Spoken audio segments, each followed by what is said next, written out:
On July 27, 2004, 16 days after 16-year-old Brittany Gregory vanished from her father's home in Brick Township, New Jersey, a search team followed bloodhounds into a wooded corridor off Ridge Avenue in Lakewood, and there, in a shallow grave barely 2 feet deep, they found her.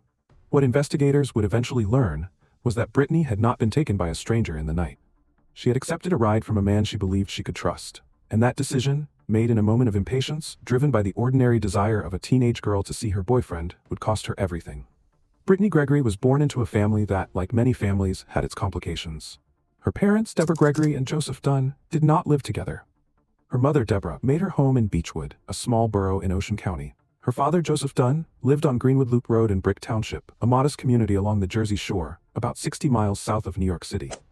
Brittany had grown up between the two households, and by the time she was a teenager, she was living primarily with her father in Brick.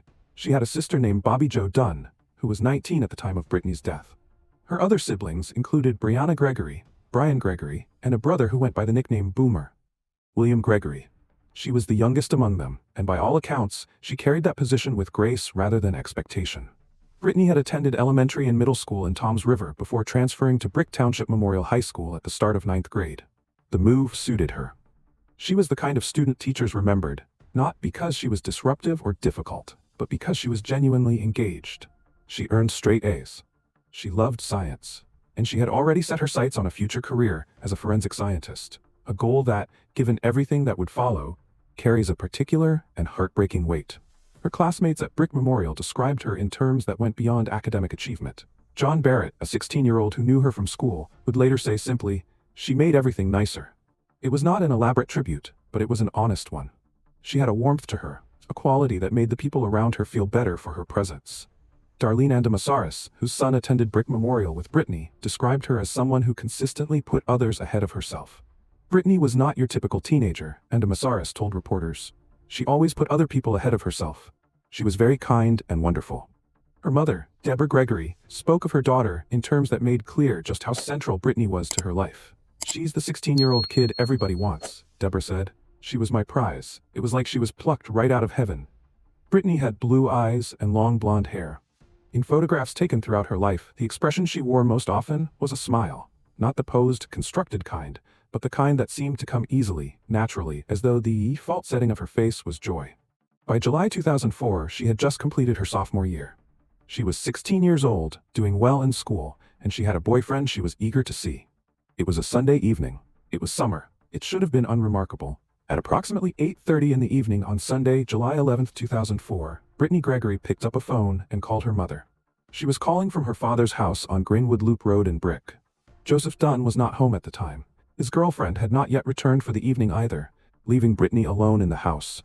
She wanted a ride to her boyfriend's house, and she was asking her mother to arrange one. Deborah Gregory told her daughter she could not immediately come herself, but that Brittany's sister could give her a ride if she was willing to wait about 45 minutes. It was a small ask. 45 minutes. Brittany said she understood. But Brittany was 16, and she was impatient. 45 minutes felt like a long time when all she wanted was to be somewhere else. Around that same time, a man named Jack Fuller Jr. arrived at the Greenwood Loop Road house looking for Joseph Dunn. Fuller was 38 years old. He lived on Western Drive in the Ramtown section of Howell Township, about a mile and a half away. He and Dunn had known each other for years. Fuller's daughter, Cassandra, was close friends with Brittany's sister Bobby Jo. In the world that Brittany occupied, the network of fathers and friends and neighbors that constituted life in that corner of Ocean County, Fuller was a familiar face, not a stranger, someone her family knew. Fuller found that Dunn was not home. Brittany was there alone, and when the conversation turned to her needing a ride, Fuller offered to take her. She accepted. It was the last decision Brittany Gregory would ever make. When her father's girlfriend returned to the house later that night, Brittany was not there. When her mother tried calling back later in the evening, there was no answer. By morning, the family knew something was wrong. Brittany Gregory was reported missing. What followed was one of the most extensive missing person searches in the recent history of Ocean County, New Jersey. Brick Township Police, alongside officers from throughout Ocean and Monmouth counties, began combing the area almost immediately. Police helicopters swept over heavily wooded and swampy terrain. Bloodhounds were brought in. Volunteers joined professional search teams. At the peak of the effort, hundreds of law enforcement officers were involved, many of them donating their own time beyond their regular shifts. For the community of Brick Township, which had long prided itself on its safety, it had been cited as the second safest city in the country. The disappearance of a 16-year-old girl was deeply destabilizing. Residents posted flyers bearing Brittany's image throughout the area. Her description was submitted to the National Center for Missing and Exploited Children. Her face appeared regularly on television news programs across the metropolitan region. On July 18th, exactly 1 week after Brittany was last seen, Ocean County authorities arrested Jack Fuller Jr. and charged him with murder. The arrest came before her body had been found, an unusual step that reflected the strength of the evidence investigators had already assembled. Fuller was booked into the Ocean County Jail on $1 million bail. He had initially denied any involvement in Brittany's disappearance, but investigators had more than they were revealing. A police informant had made a secret audio tape in which Fuller was recorded asking whether burying someone 4 feet underground was deep enough to protect a body from animals. On the same recording, Fuller referenced Thomas Long, a longtime friend also from Howell Township, in a way that suggested Long needed to be silenced, because he had last seen Brittany alive and in Fuller's car. Thomas Long was 39 years old. He confirmed to investigators that on the evening of July 11th, he had been with Fuller, and that Fuller had given him a ride home to Howell before Brittany moved from the back seat to the front. Long described the brief moment he had observed between them, noting that Brittany had not engaged with him at all, that she had been focused entirely on Fuller. He told investigators he was cooperating fully. On July 19th, Fuller appeared in court before State Superior Court Judge James Sitta, wearing a red jail jumpsuit, his eyes avoiding the packed courtroom gallery filled with Brittany's family members and friends. Deborah Gregory was in that courtroom. She had spent the prior days driving streets around Brick and Howell, searching for any trace of her daughter. On the morning of Fuller's court appearance, before his arrest, he had ridden in the back seat of her car and offered her a hug. She would later recall that embrace with visceral revulsion. "He gave me a hug and I just felt cold," she told reporters. "Like, you don't mean this. If I had known then, he wouldn't have made it to the courthouse." Standing on the courthouse steps, Deborah was direct. "She was just a good kid," she said. "I want her back. I want her back. Just give her to me." Inside, she positioned herself at the end of a third-row bench and told family members she needed to see his face. "I want to look right in that man's face," she said. "I want him to see me." On July 25th, 2 weeks to the hour after Brittany's disappearance, several hundred people gathered at Windward Beach Park in Brick Township for a twilight prayer vigil. Estimates placed attendance as high as 2,000. Classmates wore shirts bearing Brittany's photograph. Her sister Brianna read a poem written in Brittany's voice describing her passage into death. Sobs moved through the crowd as she read. Brick Township Mayor Joseph Scarpelli called it the worst tragedy the town had ever seen. 2 days later, on July 27, 2004, the Bloodhound teams found her. Brittany's body was recovered from a shallow grave beneath a power line off Ridge Avenue in Lakewood, approximately 1.5 miles from Fuller's home and not far from where she had lived with her father in Brick. She had been buried without clothing. An autopsy conducted by Dr. Brad Hideout Park confirmed blunt trauma to Brittany's head. However, 16 days of summer decomposition had progressed to the point where a definitive cause of death could not be established. Dr. Park could not rule out asphyxiation or suffocation as contributing or primary factors. The head injuries alone were not determined to be fatal. Whatever had killed Brittany had happened inside that car. Blood recovered from Jack Fuller's vehicle was subsequently confirmed through forensic analysis to belong to Brittany Gregory. Her private funeral was held on August 2, 2004, in Brick Township. An impromptu memorial grew near the school. Online condolences came in from strangers who had seen her photograph on the news and found themselves undone by her smile. All around the funeral home were photographs of Brittany, captured in moments of ordinary life, moments that now felt unbearably precious. To understand what happened to Brittany Gregory, it is necessary to understand who Jack Fuller Jr. was, not as a monster in the abstract, but as a specific person, with a specific history that had been visible for years. Fuller had an extensive criminal record. In May and August of 2000, he had been sentenced to 5 years in prison on 2 separate theft cases in Ocean and Monmouth counties. Those sentences ran concurrently, and he was released in 2002.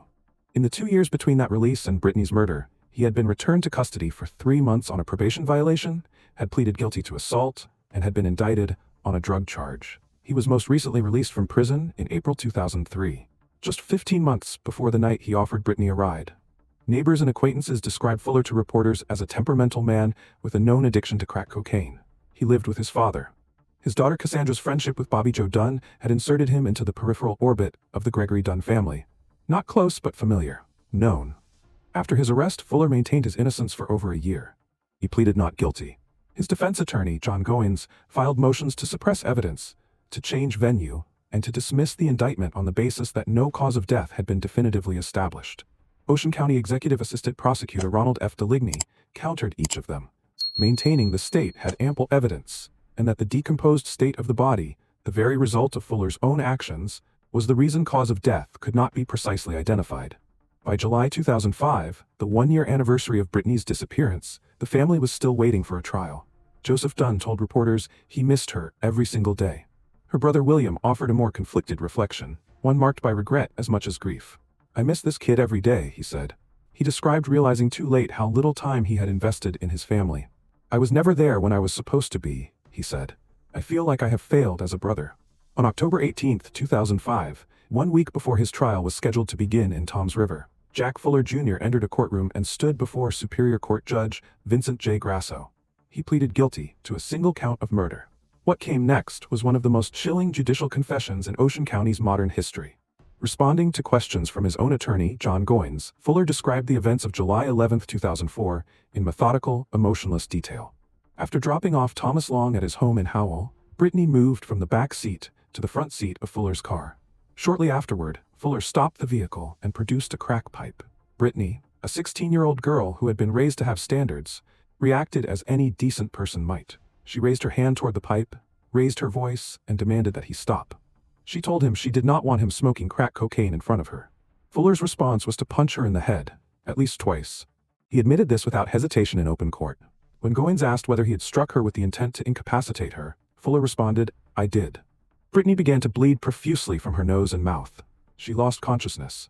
According to Fuller's own account, she began making gurgling sounds, the sound produced when blood or fluid enters the airway of an unconscious person. Her head slumped to one side, and Jack Fuller continued to smoke his cocaine.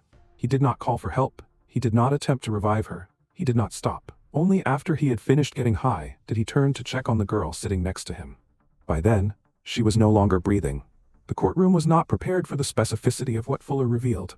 Joseph Dunn stormed out of the room when Fuller acknowledged hearing the gurgling sound and doing nothing. Outside the courtroom, one of Brittany's sisters collapsed and required medical attention. Others sat weeping quietly, absorbing words that had been held in silence for more than a year. Fuller kept his account confined to what he had to disclose.